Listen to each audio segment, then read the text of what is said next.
not very uncommon for IRCC these days to issue procedural fairness letters citing bad faith marriage.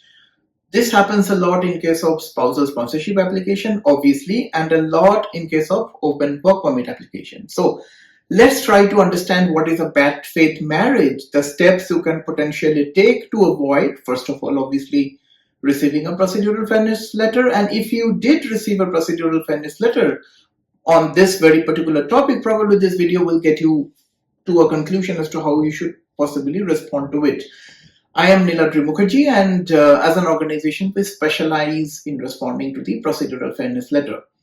So Regulations 4 of the Immigration and Refugee Protection Act says that if a relationship has been entered between the husband and wife for one to potentially gain an advantage under the act, that relationship or the marriage is being termed as a bad faith relationship.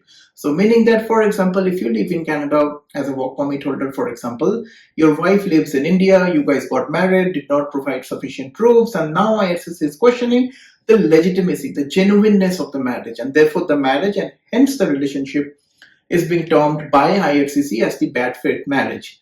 Now, first question, how to avoid it? Obviously, provide sufficient proofs, right? And the proofs, again, as I have said previously, are not only the photographs. So talking about honeymoon, dates and everything, photographs is just one part of the story.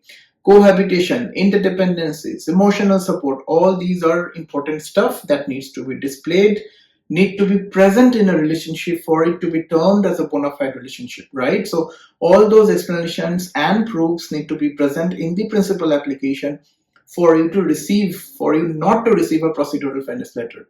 Now, let's say if you have received a procedural fairness letter, and if it's a genuine relationship, if it's a genuine marriage, yet you don't have, say, for example, any of the photographs, okay? Let's say you don't have any proofs, which is practically very, very impossible, but let's say you have it.